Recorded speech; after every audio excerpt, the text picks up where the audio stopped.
Yeah, there's like no way to scale this car. other than somebody standing with it. And even then, it doesn't give you a real perspective on scale.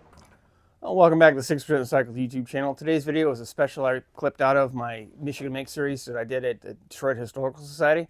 Very neat car. It's a Scripps-Booth Bi-Autogo. Without further ado, let's get into it. This is our 1913 Scripps-Booth Bi-Autogo Super Sport. And if that name sounds a little bit extra, it's because it's a little extra, frankly. This was built in 1913. It's kind of an engineering model for the Scripps-Booth Automotive Company. John Scripps-Booth was the engineer and kind of president of that company. So this is a one-off, basically to showcase the engineering that they thought was going to come for the automobile. This vehicle has a horn, it has a speedometer, and it also possesses the first water-cooled V8 ever produced in Detroit. Now, it's interesting when you think about 1913 in the sense of manufacturing. A lot of the pieces on this vehicle are cast. So like the cowl that you see here, from here to here and from the hood to the door, is one piece of cast aluminum. So that would have been a single sand cast just to make that one piece out of aluminum.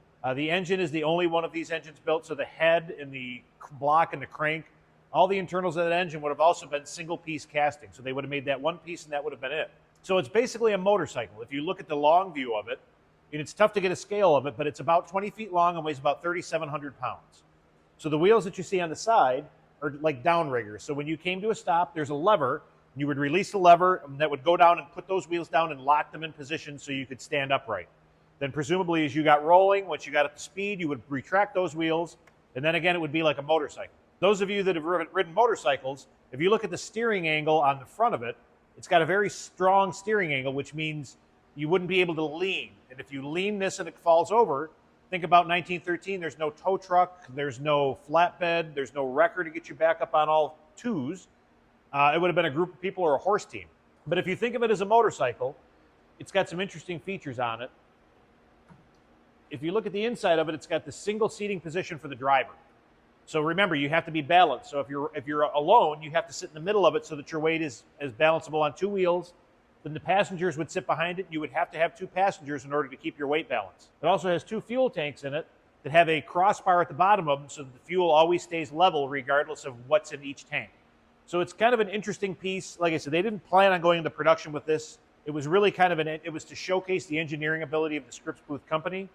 And what we can do for you now is pull the hood so that you can get a look at what the first water-cooled V8 in Detroit looks like. Ready? Yep. So like we talked about, this is the first water-cooled V8 in Detroit. So the heads, the intakes, everything on this is singular to this vehicle. So they didn't borrow parts from other cars. There wasn't any other way to do it. So all the pieces on this, other than some like the valves and some of the small stuff is manufactured, but most of it is specialty cast for this vehicle. So remembering that this is water cooled, it doesn't have what we would call a traditional radiator. The way they got around it was all this copper tubing. So it's all basically one piece of copper tubing that's interwoven to the tank, and that moves water throughout the engine. But it doesn't have, like we would consider in a car, a flat radiator. Although some of the early drawings, which we'll look at later, do have sketches of it with a traditional looking radiator. You know, in 1913, they already had the early versions of the car that had a regular radiator. They were just concerned about the capacity with this being a V8. So when we were in the back, we were talking about James Scripps-Booth as an artist in addition to being an engineer. So what we have in the archival cabinets here are some of the original drawings for the Bi-Autogo and for other vehicles that the Scripps-Booth company produced. Part of the interesting thing about these is, in addition to being an automotive engineer, he was a fine artist. So some of the mechanical drawings are actually done in watercolor. Just to give you a sense of, I've worked around these drawings all my life, and I've never seen them done in watercolor before. No, as well as I've never.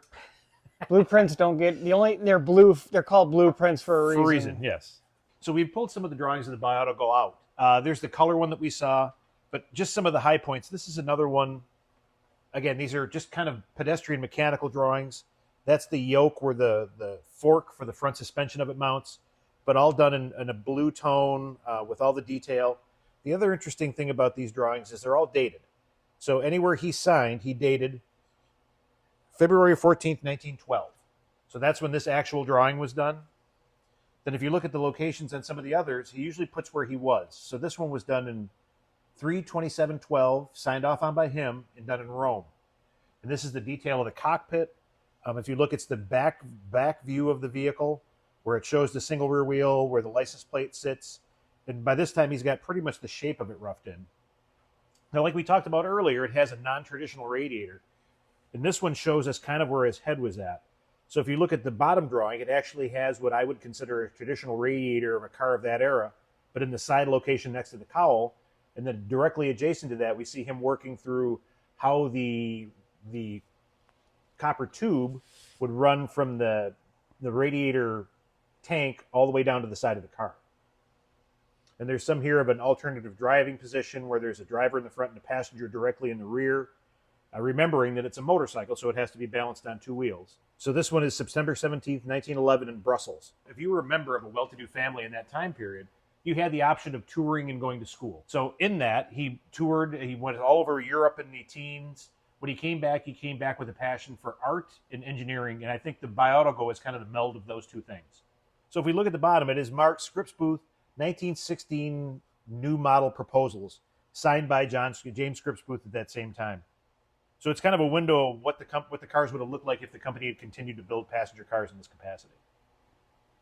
When did they actually stop or fold as a car company, or however they quit the business? Basically in the early 20s, and it's tough because, you know, model years weren't as big like I have a brush that we're not sure if it's an 11 or a 13 because they just didn't, there wasn't a yearly model change with small car manufacturers.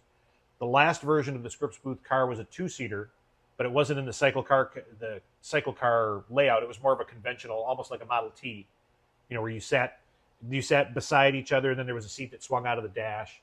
But that car was done in the early 20s, and then Chevrolet kind of bought the intellectual rights of the company. And most people would know Scripps-Booth more as... Scripps-Booth family was a media empire. At that point in history, they owned newspapers. Now they own television stations. So there's a Scripps-Booth Park in the Woodbridge area of Detroit. They're actually building condos on the sites of the Scripps-Booth mansion, so it's the Scripps-Booth condos. But yes, they still have a media presence here in Detroit to this day. I can't thank Dave enough for his time and hospitality. If people are interested in finding out more about what you guys do and where they can help, or go to see the facility, where do they go? We always tell people to go to DetroitHistorical.org. Our head page there's a link to collections. You can look at tours we have available. We'd love to have you on as a member. Our brick and mortar museum is at Woodward and Kirby, right across from the Detroit Institute of Arts. There's a lot of cool stuff to see, and we always welcome people to come and visit us. Thank you all very much. See you next time.